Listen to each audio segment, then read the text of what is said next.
Guys, my name is Chelsea and welcome back to my channel. For today's video, we are talking about some 2021 releases.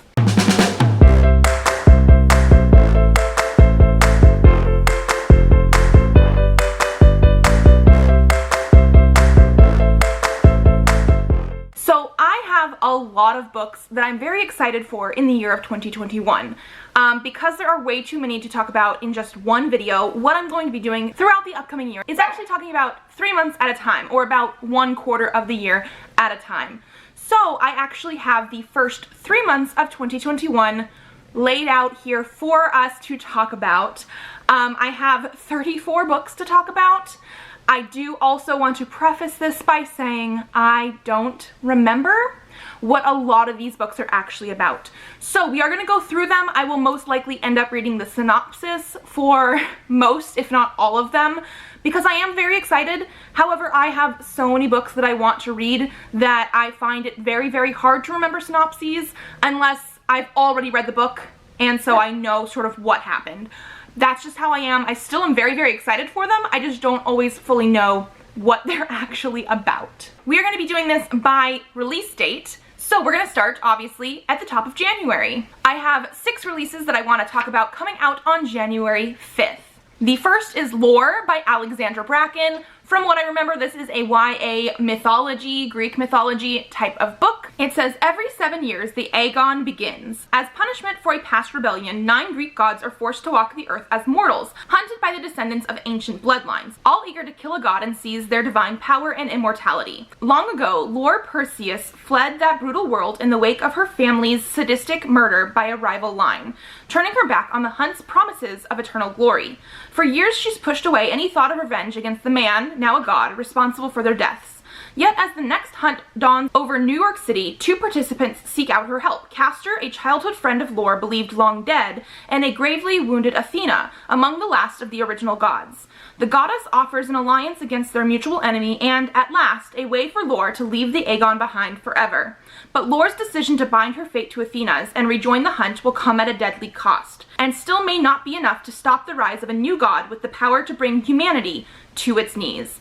I am super excited for this one. Again, Greek mythology. I loved Passenger by Alexandra Bracken, even though I have not actually read the second book in that duology, but I'm looking forward to this one so much. Then we have Happily Ever Afters by Elise Bryant. Pretty sure that this is going to be a YA contemporary. First of all, it says, Jane the Virgin meets to all the boys I've loved before, so that's very intriguing.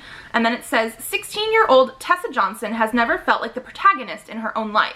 She's rarely seen herself reflected in the pages of the romance novels she loves. The only place she's a true leading lady is in her own writing, in the swoony love stories she shares only with Caroline, her best friend and #1 devoted reader. When Tessa is accepted into the creative writing program of a prestigious art school, she's excited to finally let her story shine. But when she goes to her first workshop, the words are just gone. Fortunately, Caroline has a solution. Tessa just needs to find some inspiration in a real-life love story of her own, and she's ready with a list of romance novel-inspired steps to a happily ever after. Nico, the brooding artist who looks like he walked out of one of Tessa's stories, is cast as the perfect Prince Charming. But as Tessa checks off each item off Caroline's list, she gets further and further away from herself. She risks losing everything she cares about, including the surprising bond she develops with Sweet Sam, who lives across the street. She's well on her way to having her own real-life love story, but is it the one she wants after all? Okay, yes, again, very typical YA contemporary, at least a little bit in the fact that it seems like it's probably going to have a love triangle. However, I'm still very, very excited for this because they're going to be using, it looks like, romance tropes to try to give her a romance. I don't know. I'm very excited for it. Then we have The Wife Upstairs by Rachel Hawkins. This should be an adult thriller. Newly arrived to Birmingham, Alabama, Jane is a broke dog walker in Thornfield Estates, a gated community full of McMansions, shiny SUVs, and bored housewives. The kind of place where no one will notice if Jane lifts the discarded tchotchkes and jewelry off the side tables of her well-heeled clients. Where no one will think to ask if Jane is her real name. But her luck changes when she meets Eddie Rochester, recently widowed, Eddie is Thornfield Estate's most mysterious resident. His wife Bee drowned in a boating accident with her best friend, their bodies lost to the deep. Jane can't help but see an opportunity in Eddie. Not only is he rich, brooding, and handsome, he could also offer her the kind of protection she's always yearned for. Yet as Jane and Eddie fall for each other, Jane is increasingly haunted by the legend of Bee, an ambitious beauty with a rags-to-riches origin story, who launched a wildly successful Southern lifestyle brand. How can she, plain Jane, ever measure up? And can she win Eddie's heart before her past or his catches up to her? Interesting. It does also say it's a twist on a Gothic classic. Personally, I'm not entirely too sure what that Gothic classic could be. I'm not really well versed in classics, but I love the cover on this one for whatever reason, and I'm very, very curious what this is going to be like. Next, we have Persephone Station by Stina Light. This I actually do have a NetGalley e-arc for. I'm very, very excited. It is some sort of adult space opera, and I do believe it is LGBTQ as well, although I don't know exactly in what capacity. Persephone Station, a seemingly backwater planet that has largely been ignored by the United Republic of Worlds, becomes the focus for the Cyril Orlov Corporation as the planet has a few secrets the corporation tenaciously wants to exploit. Rosie, owner of the Monk's Bar in the corporate town of West Briner, caters to wannabe criminals and rich earther tourists of a sort at the front bar. However, exactly two types of people drank at Monk's back bar: members of a rather exclusive criminal class and those who sought to employ them. Angel, ex-Marine and head of a semi-organized band of beneficent criminals, wayward assassins, and washed-up mercenaries with a penchant for doing the honorable thing, is asked to perform a job for Rosie. What this job reveals will affect Persephone and put Angel and her squad up against an army. Despite the odds, they are rearing for a fight with the Cyril Orlov Corporation. For Angel, she knows that once honor is lost, there is no regaining it. That doesn't mean she can't damn well try. Yes, okay, again, I don't know too much about it, but the whole sci-fi space opera thing is right up my alley, and so yeah, I'm very excited for this one. Then we have One of the Good Ones by Maika Mulit and Maritza Mulit. This one is supposed to be a YA contemporary, and they're comparing it to The Hate You Give and Get Out. Isn't being human enough? First off, that is a great first sentence for a summary.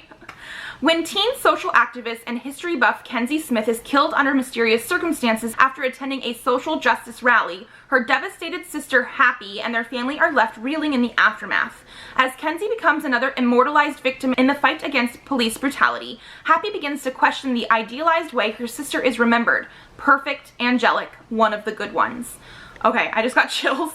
Even as the phrase rings wrong in her mind, why are only certain people deemed worthy to be missed? Happy and her sister Jenny embark on a journey to honor Kenzie in their own way, using an heirloom copy of the Negro Motorist Green Book as their guide. But there's a twist to Kenzie's story that no one could have ever expected, one that will change everything all over again. Okay, so far of these January 5th ones, I think I might be the most excited for this. Something about that summary really just gave me chills, and yeah, I'm very, very excited for it. And then the last one for January 5th is going to be Dryad Volume 1 by Curtis Wiebe. This is another one that I do have on a NetGalley e-arc. I'm actually currently reading it. I can't really tell you too much about it, except for I do believe that it is fantasy related because we do have some characters that have pointed ears. I don't know if they're specifically fae or elvish or anything like that, but that is an element. The Glass family has spent 13 years hiding peacefully in their sleepy forest settlement of Frostbrook, where Morgan and Yale planted roots and raised their twins Griffin and Raina. But secrets never stay hidden, and the entire Glass family find themselves the target of an unearthly attack on Frostbrook. Now on the run from Muse Corp, they must flee to the massive city of Silver's Bay to hide in plain sight. Raina and Griffin find themselves uprooted and answering for their parents' mistakes, but they'll soon find that the past has a way of finding you, no matter where you run. Okay, yeah, I'm not very far into this so far as an e-arc, and we've basically just gotten the parents and the twins to Frostbrook. So, I'm very curious to see how the rest of this is going to play out. Next, I have two titles for January 12th that I would like to talk about. The first is Clues to the Universe by Christina Lee. This is going to be a middle grade contemporary. The only thing Rosalind Lynn Garrity loves more than watching NASA launches with her dad is building rockets with him. When he dies unexpectedly, all Ro has left of him is an unfinished model rocket that they had been working on together. Benjamin Burns doesn't like science, but he can't get enough of Spacebound, a popular comic book series. When he finds a sketch that suggests that his dad created the comics, he's thrilled. Too bad his dad walked out years ago, and Benji has no way to contact him. Though Ro and Benji were only supposed to be science class partners, the pair become unlikely friends. Benji helps Ro finish her rocket, and Ro figures out a way to reunite Benji and his dad. But Benji hesitates, which infuriates Ro. Doesn't he realize how much Ro wishes she could be in his place? As the two face bullying, grief, and their own differences, Benji and Ro must try to piece together clues to some of the biggest questions in the universe. Okay, so this definitely feels like a very hard-hitting middle grade, but I'm very excited for it. This is Christina Lee's debut, and yes, could not be more excited. Then we have Those Not So Sweet Boys Volume 1. This is by Yoko Nogiri. Obviously, this is a manga. Midori is a high schooler with a part-time job at a cafe bar. Unfortunately, her job's against the rules at her school, and when the principal finds out, he makes her a deal. Convince 3 boys who've stopped coming to school to return, and her transgression will be overlooked. Now she needs to find a way into the lives of these not-so-sweet boys, one of whom just happens to be her crush. We don't have a ton of information. I mean, it is a manga, so you usually don't get a ton of information at the start, but I'm loving the art style on this cover, and it does seem like it's going to be a sort of like high school shoujo, maybe romance type story, and I'm here for it. Next, I have one release for January 19th, and that is going to be Winter Keep by Kristen Kishore. I'm actually not going to read the synopsis on this one, only because this is the 4th companion novel in the Graceling series. I'm absolutely loving this cover. Even though I have the first 3 books in the original covers, I do love all the new covers that are coming with this series anyway, because they are rebranding it, but cover change in a series, but also we didn't know this 4th one was really going to be coming out until like this year, so yes, whatever this is about, I do believe it is set after Bitter Blue. I'm excited for it. I would like to reread the Graceling series companion novels first before I get to that one. Then I have 5 books for January 26th. The first one is We Could Be Heroes by Mike Chen. This is an adult superhero story. Jamie woke up 2 years ago in an empty apartment with no memory and only a few clues to who he might be, and also with the power to read other people's memories. In the meantime, he's become the mind robber holding up banks for quick cash. Similarly, Zoe is searching for her past and using her new extraordinary abilities of speed and strength to deliver fast food, and occasionally beat up bad guys, if she feels like it. When the two meet in a memory loss support group, they realize they are each other's best chance at discovering what happened to them. The quest will take them deep into a medical conspiracy that is threatening to spill out and wreak havoc on their city and maybe the country. As the two get past their respective barriers, they'll realize that their friendship is the thing that gives them the greatest power. I haven't read very many superhero stories. I did read one last year that I really enjoyed, and so I feel like I definitely need to read more, although I do also feel like our first character of Jamie might not be a superhero if he's robbing banks. Is that what it said? So, I'm very excited for this, though it seems like it has a lot of different elements. Also, just based on the summary, it seems like it might be sort of humorous as well, and I'm ready for it. Then we have Shadow City by Francesca Flores. This is the second book in the City of Diamond and Steel series. The first one was Diamond City that I read like January of 2020, so I might need a refresher on this. And so because of that, I don't even know if I can really give you a good summary of the first book, but since this is a sequel, I'm actually going to read the summary of the first book. Good things don't happen to girls who come from nothing, unless they risk everything. Fierce and ambitious, Aina Solis, as sharp as her blade and as mysterious as the blood magic she protects. After the murder of her parents, Aina takes a job as an assassin to survive and finds a new family in those like her, the unwanted and forgotten. Her boss is brutal and cold with a questionable sense of morality, but he provides a place for people with nowhere else to go and makes sure they stay there. Diamond City, built by magic, ruled by tyrants, and in desperate need of saving. It is a world full of dark forces and hidden agendas, old rivalries, and lethal new enemies. To claim a future for herself in a world that doesn't want her to survive, Aina will have to win a game of murder and conspiracy and risk losing everything. Okay, I think I do actually remember this a little bit more now. I want this second book, but I was actually a little bit hesitant because I couldn't really remember this first book in the series, and that is definitely not the fault of this book. I have read almost 200 books in 2020 so far, and my memory is not that great. I think we talked about that at the beginning of this video, how I don't remember the summaries for like any of these books. I didn't fully remember the first book. But after reading this summary, I do remember certain things that I liked. I liked the morally gray characters. I actually was very excited to continue because of the ending of the first book. And so yeah, I gave the first book like 4 out of 5 stars, and I really want the second book now. Then we have City of Villains by Estelle Lore. This is another one that I do have as an e-arc from NetGalley, so I'll be reading that closer to the release date, and this is supposed to be a Disney villain meets Gotham City type of vibe. Mary Elizabeth Hart is a high school senior by day, but by night she's an intern at the Monarch City Police Department. She watches with envy from behind a desk as detectives come and go trying to contain the city's growing crime rate. For years, tension has simmered between the city's wealthy elite and their plans to gentrify the decaying neighborhood called the Scar. Once upon a time, the epicenter of all things magic. When the daughter of one of the city's most powerful businessmen goes missing, Mary Elizabeth is thrilled when the chief actually puts her on the case. But what begins as one missing persons report soon multiplies, leading her down the rabbit hole of a city in turmoil.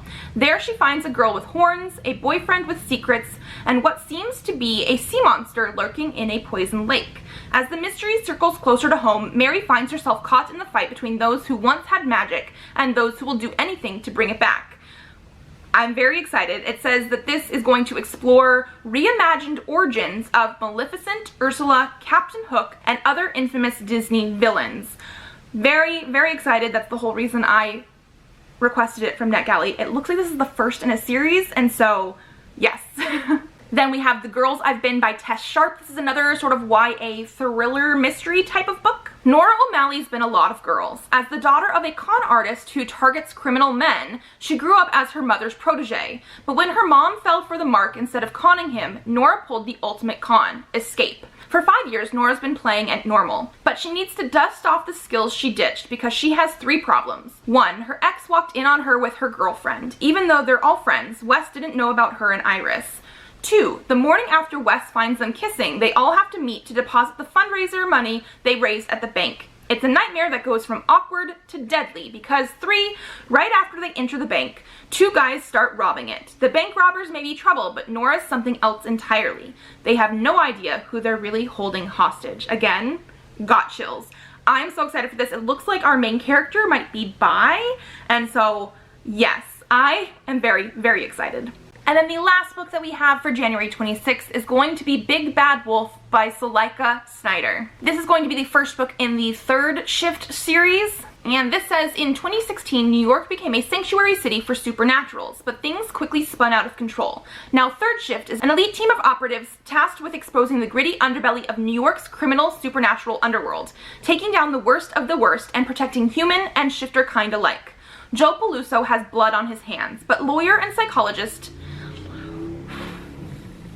Neha Aluwalia, I'm so sorry if I butchered that, I did not look up that name, is determined to help him craft a solid defense, even if she can't defend her own obsession, because Joe took out those Russian mobsters for good reason. They were responsible for the death of his beloved foster brother. Those 6 bad guys were part of the ruthless clan of bear shifters who control Brooklyn's Russian mafia, so his vigilante justice has earned him countless enemies in New York's supernatural-controlled underworld, and no friends in a government that now bends to Russia at every turn. Joe knows that creatures like him only deserve the worst: darkness, solitude, punishment. But meeting Neha makes him feel human for the first time in forever. He's never wanted anything in his life like he wants Neha, and he'd break almost any rule to spend a minute alone with her. But when the Russian mob attacks the jail for payback, Joe and Neha are forced to escape. Before long, they're on the run from monsters who want him dead and from their own traitorous hearts. I am very excited. This is a paranormal romance, which is one of my favorite types of romance to read, and I actually really do like this cover as well. Now we're moving into February. I have 5 books coming out on February 2nd. The first one is Winter's Orbit by Everina Maxwell. This is another one that I do have an e-arc from on NetGalley, and I'm very, very excited for this. It's an LGBTQ sci-fi. While the Iskat Empire has long dominated the system through treaties and political alliances, several planets, including Theia, have begun to chafe under Iskat's rule. When tragedy befalls Imperial Prince Tom, his Thean widower, Jainan, is rushed into an arranged marriage with Tam's cousin, the disreputable Kime, in a bid to keep the rising hostilities between the 2 worlds under control. But when it comes to light that Prince Tam's death may not have been an accident, and that Jainan himself may be a suspect, the unlikely pair must overcome their misgivings and learn to trust one another as they navigate the perils of the Iskat court try to solve a murder, and prevent an interplanetary war, all while dealing with their growing feelings for each other.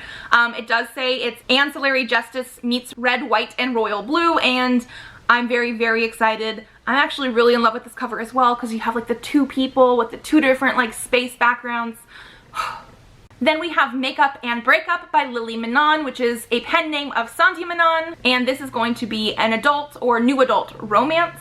Love, romance, second chances, fairy tale endings, these are the things Annika Dev believes in. Her app, Makeup, has been called the Google Translate for failing relationships. High efficiency breakups, flashy startups, penthouses, fast cars, these are the things Hudson Craft believes in. His app, Breakup, is known as the Uber for breakups. It's wildly successful and anathema to Annika's life philosophy, which wouldn't be a problem if they'd gone their separate ways after that summer fling in Las Vegas, never to see each other again. Unfortunately for Annika, Hudson's moving not just into her office building, but into the office right next to hers, and he'll be competing at the prestigious Epic Investment Pitch Contest, a contest Annika needs to win if she wants to keep Makeup afloat. As if it's not bad enough seeing his irritatingly perfect face on magazine covers when her own business is failing, as if knowing he stole her idea and twisted it into something vile and monumentally more successful didn't already make her stomach churn. As the two rival app developers clash again and again and again, Annika finds herself drawn into Hudson Craft's fast-paced, high-velocity, utterly shallow world. Only from up close, he doesn't seem all that shallow. Could it be that everything she thought about Hudson is completely wrong? Could the creator of Breakup teach her what true love's really about? I am very, very excited. The more I read that synopsis, the more I wanted to have my hands on it now. I also just love the simplicity of the cover. There's just something about it that I love. Next, we have The Project by Courtney Summers. This is a YA cult type book. That's really all I know right off the top of my head. I loved Sadie though, and so obviously I need to read this. Lo Denham is used to being on her own. After her parents died, Lo's sister Bee joined the Unity Project, leaving Lo in the care of their great aunt. Thanks to its extensive charitable work and community outreach, the Unity Project has won the hearts and minds of most in the upstate New York region. But Lo knows there's more to the group than meets the eye. She's spent the last 6 years of her life trying and failing to prove it. When a man shows up at the magazine Lo works for claiming the Unity Project killed his son, Lo sees the perfect opportunity to expose the group and reunite with Bee once and for all. When her investigation puts her in the direct path of its leader, Lev Warren, and as Lo delves deeper into the project, the lives of its members, it upends everything she thought she knew about her sister, herself, cults, and the world around her, to the point she can no longer tell what's real or true. Lo never thought she could afford to believe in Lev Warren, but now she doesn't know if she can afford not to. Ooh, yeah, I'm very, very excited. I'm slightly confused, only because it does mention that Lo works at a magazine, and so now, is this really a YA still, or is this more like new adult or adult? I don't know. I know Sadie was YA, and I really did think this was YA, but I could be wrong. Then we have The Obsession by Jessie Q. Sutanto, a classic sort of love story, except somebody might wind up dead. Nobody knows Delilah like Logan does. Nobody. He makes sure of it by learning everything he can through her social media and watching her through a hidden camera he has trained on her house. Some might call him a stalker. Logan prefers to be called romantic. But after Logan sees Delilah killing her abusive stepfather, he realizes there's still more about her to discover. His sweet, perfect Delilah isn't so perfect after all. Delilah knows she should feel guilty, but all she feels is free. She's so over the men in her life controlling her. Except Logan saw what she did, and he won't let her forget it. Delilah is done being the victim, and she refuses to be a character in Logan's twisted fantasy. If Logan won't let her go, she... Apparently there's no more in the read more on this. I don't personally need more. I really, really want to read this. This is some sort of YA thriller again, and yeah, I definitely want to read this. It sounds very dark and twisted, and so even though there is no more read more of this summary apparently on Goodreads, I want it. And then the last one for this date is going to be What Big Teeth by Rose Sabo. First of all, I'm loving this cover. And this is Miss Peregrine's Home for Peculiar Children meets the Addams Family. Okay, I'm very excited. Eleanor has not seen or spoken with her family in years, not since they sent her away to St. Bridget's boarding school. She knows them only as vague memories. Her grandfather's tremendous fanged snout, the barrel full of water her mother always soaked in, and strange hunting trips in a dark wood with her sister and cousins. And she remembers the way they looked at her like she was a freak.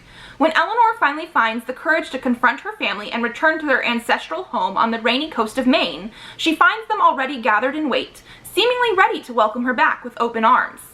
I read this in the cards, her grandmother tells her. However, Grandma Persephone doesn't see all, for just as Eleanor is beginning to readjust to the life she always longed for, a strange and sudden death rocks the family, leaving Eleanor to manage this difficult new dynamic without help. In order to keep the family that abandoned her from falling apart, Eleanor calls upon her mysterious other grandmother, Grandmère, from across the sea. Grandmère brings order to the chaotic household, but that order soon turns to tyranny. Okay, I actually don't want to read anymore, personally. There's chaos. She must embrace her strange family to overthrow the tyranny. The end of the synopsis actually tells us who the death was, and I don't know. I was already hooked. I don't need to know that part. Hopefully by the time this comes out in February, I will have forgotten that because that's what I do. But I'm loving this cover so much, and I'm very, very ready for this. Then I have one title for February 16th. That is going to be Zom 100 Bucket List of the Dead Volume 1. And this is by Haro Aso. This is going to be another manga that I'm very curious about. Surviving a zombie apocalypse beats being a wage slave any day. After spending years slaving away for a soul-crushing company, Akira's life has lost its luster. But when a zombie apocalypse ravages his town, it gives him the push he needs to live for himself. Now Akira's on a mission to complete all 100 items on his bucket list before he, well, kicks the bucket. I'm gonna end it there because, again, this is one of those ones that doesn't continue the read more right now, but it looks like the summary after that continues what has already been stated, but like with more detail. I'm just excited for this. Akira's gonna go try to complete his bucket list during a zombie apocalypse before he dies of the zombie apocalypse. I'm ready. I also love the like bright pink cover. I don't know, there's something fun about the cover and the story seems very interesting. Then I have two books coming out on February 23rd. The first is Honey Girl by Morgan Rogers, which I do believe is an adult contemporary or an adult romance. A refreshingly timely and relatable debut novel about a young woman whose life plans fall apart when she meets her wife. Okay, LGBTQ, I'm very excited. With her newly completed PhD in astronomy in hand, 28-year-old Grace Porter goes on a girls' trip to Vegas to celebrate. She's a straight A, work through the summer, certified high achiever. She is not the kind of person who goes to Vegas and gets drunkenly married to a woman whose name she doesn't know, until she does exactly that. I'm hooked. I'm already hooked. The one moment of departure from her stern ex-military father's plans for her life has Grace wondering why she doesn't feel more fulfilled from completing her degree. Staggering under the weight of her father's expectations, a struggling job market, and feelings of burnout, Grace flees her home in Portland for a summer in New York with the wife she barely knows. In New York, she's able to ignore all the annoying questions about her future plans and falls hard for her creative and beautiful wife, Yuki Yamamoto. But when reality comes crashing in, Grace must face what she's been running from all along: the fears that make us human, the family scars that need to heal, and the longing for connection, especially when navigating the messiness of adulthood. I'm also very, very excited that these are older protagonists. I know they're not quite in their 30s. I actually don't know exactly how old Yuki is, but Grace is 28. I am loving it. So this is definitely adult romance, adult queer romance, adult sapphic romance. Yes. Then we have A Dark and Hollow Star by Ashley Shuttleworth. This is sapphic as well. This is going to be the first in a series, it looks like. And it says, choose your player, the iron-born half-fae outcast of her royal fae family, a tempestuous fury exiled to earth from the immortal realm and hell-bent on revenge, a dutiful fae prince determined to earn his place on the throne, the prince's brooding guardian burdened with a terrible secret. For centuries, the 8 courts of fae have lived among us, concealed by magic and bound by law to do no harm to humans. This arrangement has long kept peace in the courts until a series of gruesome and ritualistic murders rocks the city of Toronto and threatens to expose fairies to the human world. 4 queer teens, each who hold a key piece of the truth behind these murders, must form a tenuous alliance in their effort to track down the mysterious killer behind these crimes. If they fail, they risk the destruction of the fairy and human worlds alike. If that's not bad enough, there's a war brewing between the mortal and immortal realms, and one of these teens is destined to tip the scales. The only question is, which way?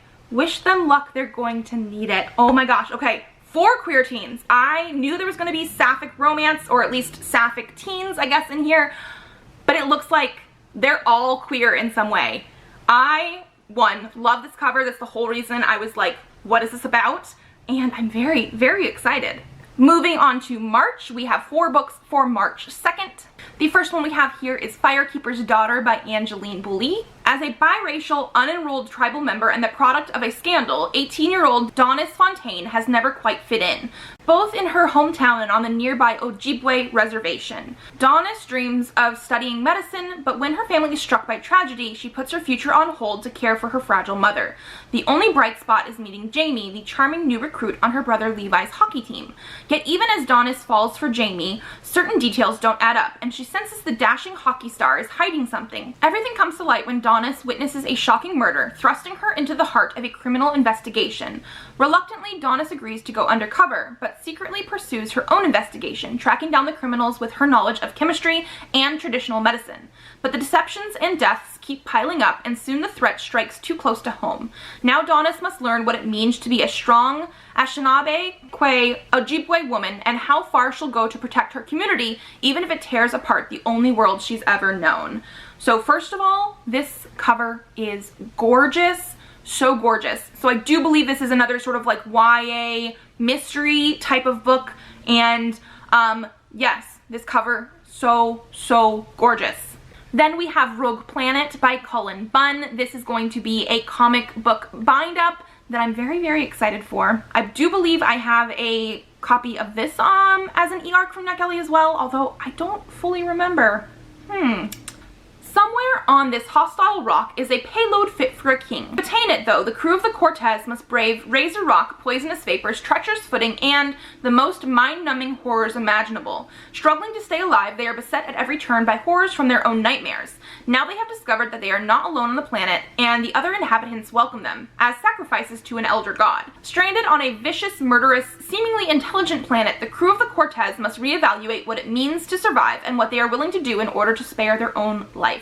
So yeah, it's a twisting descent into cosmic horror. I'm very excited. It is a comic bind-up sort of thing, so a horror one I'm very, very excited for. I have read a few horror comics, that kind of stuff, and the art, at least on the cover, is very, very intriguing, and I definitely want to know more. And so I'm just popping in to say I actually have one more book that I forgot about, so my total is now going to be 35 books in this video. I also don't know exactly how I forgot about this book, because I'm going to be talking about Chain of Iron, which is the sequel to Chain of Gold by Cassandra Clare, which I read this year in 2020 and absolutely loved.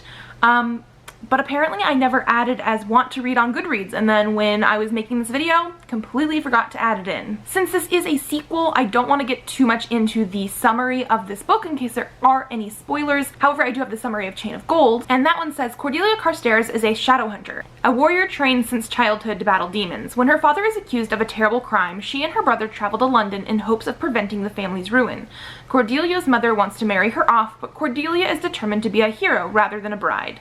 Soon, Cordelia encounters childhood friends James and Lucy Herondale and is drawn into the world of glittering ballrooms, secret assignations, and supernatural salons where vampires and warlocks mingle with mermaids and magicians. All the while, she must hide her secret love for James, who is sworn to marry someone else. But Cordelia's new life is blown apart when a shocking series of demon attacks devastate London. These monsters are nothing like those Shadowhunters have fought before. These demons walk in daylight, strike down the unwary with incurable poison, and seem impossible to kill.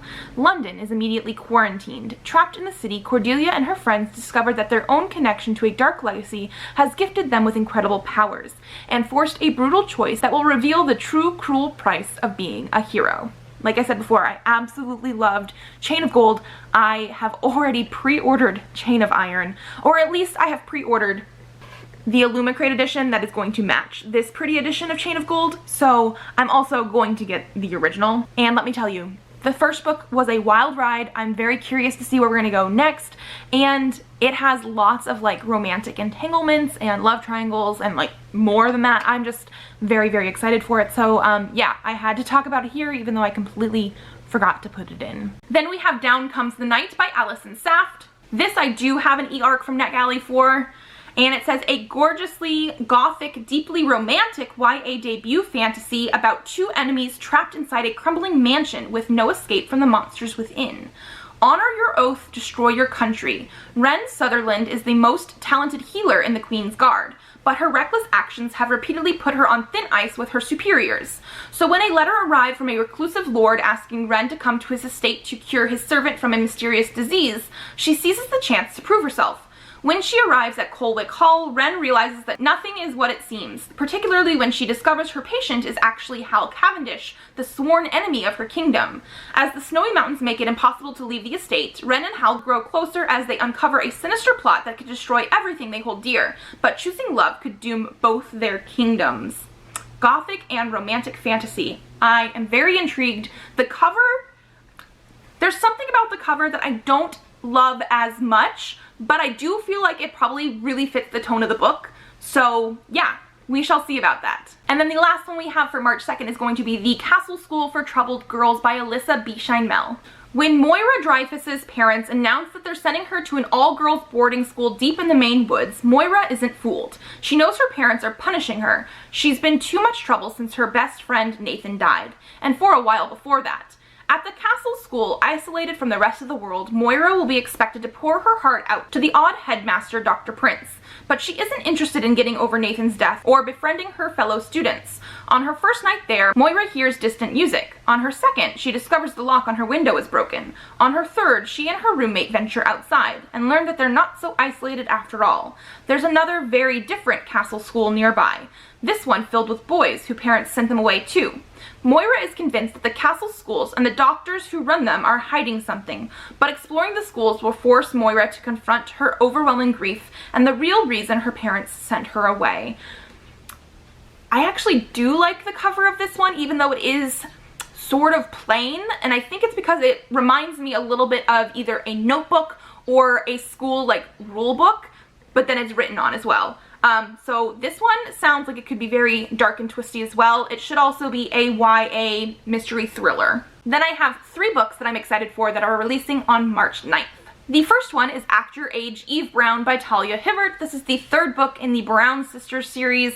I really enjoyed Get a Life Chloe Brown that I read in 2020. I also have Take a Hint Danny Brown that I haven't read yet, but a lot of people seem to actually like that one even better.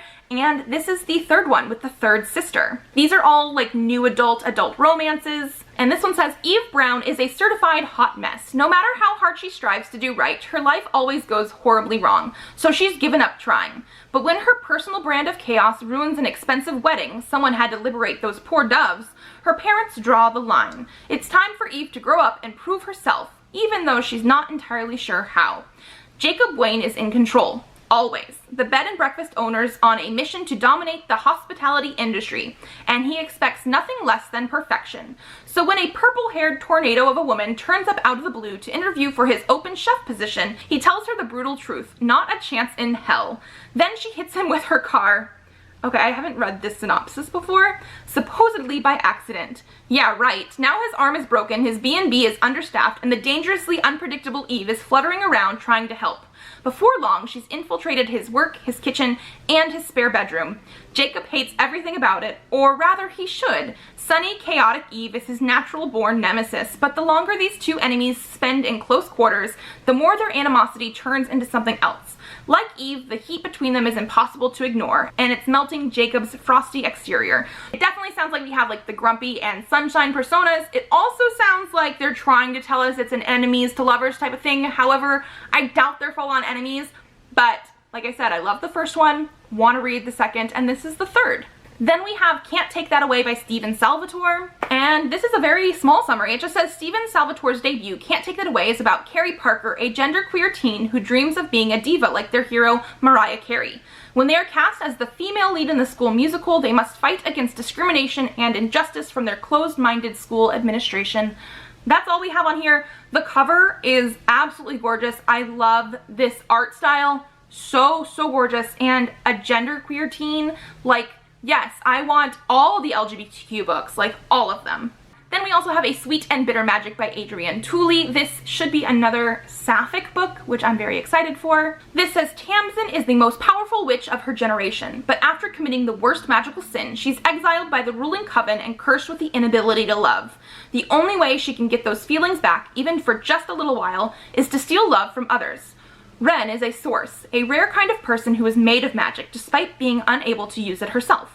Sources are required to train with the coven as soon as they discover their abilities, but Ren, the only caretaker to her ailing father, has spent her life hiding her secret.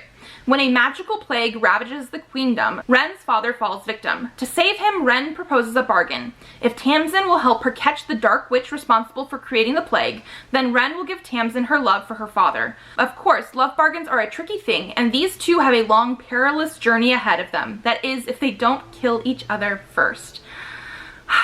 Sapphic witches. I am very excited for this. This should also, again, be young adult fantasy. Then I have two books for March 23rd. The first is Bruised by Hannah Boteju. To Daya Wijasinghe, a bruise is a mixture of comfort and control. Since her parents died in an accident she survived, bruises have become a way to keep her pain on the surface of her skin, so she doesn't need to deal with the ache deep in her heart. So when chance and circumstances bring her to a roller derby bout, Daya is hooked. Yes, the rules are confusing and the sport seems to require the kind of teamwork and human interaction Daya generally avoids, but the opportunities to bruise are countless, and Daya realizes that if she's going to keep her emotional pain at bay, she'll need all the opportunities she can get. The deeper Daya immerses herself in the world of roller derby, though, the more she realizes it's not the simple physical pain fest she was hoping for. Her rough and tumble teammates and their fans push her limits in ways she never imagined, bringing Daya to big truths about love, loss, strength, and healing. So this is another YA, contemporary, LGBTQ type of story, and again, these covers are slaying it. I am absolutely loving these illustrated covers. They look gorgeous. Then we also have Lost in the Neverwoods by Aiden Thomas. I read Cemetery Boys by Aiden Thomas in 2020, fell in love. Aiden Thomas is officially an auto-buy author for me, and so I have to read this one. This is supposed to be a sort of Peter Pan-ish type retelling. I did not realize that until I was trying to read some of these synopses the other day, and I don't know how I didn't ever know, especially since it's Lost in the Neverwoods. Makes sense, right? When children go missing, people want answers. When children go missing in the small coastal town of Astoria, people look to Wendy for answers. It's been 5 years since Wendy and her two brothers went missing in the woods. But when the town's children start to disappear, the questions surrounding her brother's mysterious circumstances are brought back into light. Attempting to flee her past, Wendy almost runs into an unconscious boy lying in the middle of the road, and gets pulled into the mystery haunting the town. Peter, a boy she thought lived only in her stories, claims that if they don't do something, the missing children will meet the same fate as her brothers. In order to find them and rescue the missing kids, Wendy must confront what's waiting for her in the woods. And then finally, I have 3 books for March 30th. We have The Accidental Apprentice by Amanda Foody. This is going to be the first in a middle grade fantasy series. The last thing Barclay Thorne ever wanted was an adventure. Thankfully, as an apprentice to the town's mushroom farmer, Barclay need only work hard and follow the rules to one day become the head mushroom farmer himself. No danger required. But then Barclay accidentally breaks his town's most sacred rule. Never, ever, ever stray into the woods, for within the woods lurk vicious magical beasts. To Barclay's horror, he faces a fate far worse than being eaten. He unwittingly bonds with a beast and is run out of town by an angry mob. Determined to break this bond and return home, Barclay journeys to find the mysterious town of lore keepers, people who have also bonded with beasts and share their powers. But after making new friends, entering a dangerous apprenticeship exam, and even facing the legendary beast of the woods, Barclay must make a difficult choice: return to the home and rules he's always known, or embrace the adventure awaiting him. I'm going to assume he's going to embrace the adventure because this is the first book in a series, but also, who really wants to become a mushroom farmer? Not me. But again, very, very excited. Then we have Sweet Hand by N.G. Peltier, and this one is supposed to be an adult romance. After a public meltdown over her breakup from her cheating musician boyfriend, Cherise swore off guys in the music industry and dating in general for a while, preferring to focus on growing her pastry chef business. When Cherise's younger sister reveals she's getting married in a few months, Cherise hopes that will distract her mother enough to quit harassing her about finding a guy, settling down, and having kids. But her mother's matchmaking keeps intensifying. Cherise tries to humor her mother, hoping if she feigns interest in the eligible bachelors she keeps tossing her way, she'll be off the hook. But things don't quite go as planned. Turns out, for the first time in ages, she and Kieran King, the most annoying man ever, are on the island at the same time.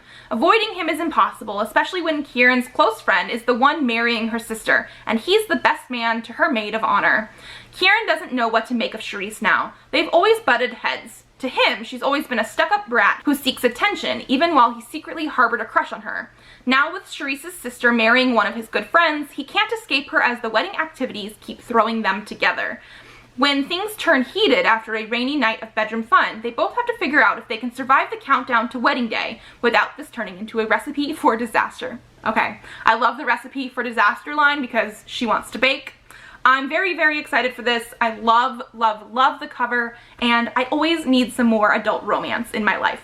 And then last but not least, we have Downworld by Rebecca Phelps. I will say I'm a little bit wary of this book because of the fact that it does have Wattpad written on the cover.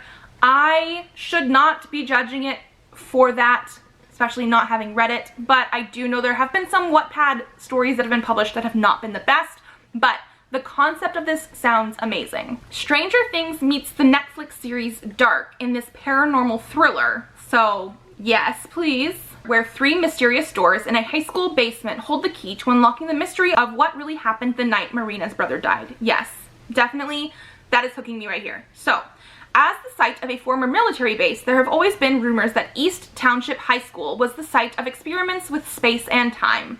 For years, students have whispered in the hallways of a door created within the school, one that can access multiple timelines and realities, a place known as the Downworld. As the new kid in school and still reeling from the unexplained death of her brother, Robbie, Marina O'Connell is only interested in one thing, leaving the past behind. But a chance encounter with handsome Brady Pacelli changes everything. He will lead Marina to a startling discovery. The Downworld is real, and the past, present, and future are falling out of balance. Brady is determined to help Marina discover what really happened to her brother. However, what is taken from one world must be repaid by another, and Marina is about to discover that even a realm of infinite possibilities has rules that must be obeyed. So again, little bit wary and hesitant because of the whole Wattpad thing. However, it sounds really, really good and really up my alley, so yeah, we shall see. And then that is all 34 books that are on my radar at least for the first 3 months of the year, so January, February, and March. One thing that I have noticed is I have a lot of YA on this list. I love all age groups, middle grade, YA, new adult, adult. And one thing that I did notice as of 2020 is I was reading a lot more adult titles than young adult titles. But I do still have a lot more young adult titles on my radar. I don't know if that's just people I'm following, publishers I'm following, and those are the things that hook my attention first and foremost, or what. So if you guys have any releases that you're very excited for, especially in the first 3 months, it doesn't have to be in the first 3 months, but if you do have any from January through March, leave me the title and author down below. I'm always looking for more books, which I shouldn't be, I have way too many, but I'm very, very curious to see if there's any that I missed that you think should be on my radar. If you guys like this video, give it a thumbs up to let me know. Subscribe to this channel if you would like to see more videos. I do have videos up Mondays, Thursdays, and sometimes Saturdays. Although I am doing the 12 days of Bookmas, and so I will have a new video up tomorrow, and I will see you then. Bye!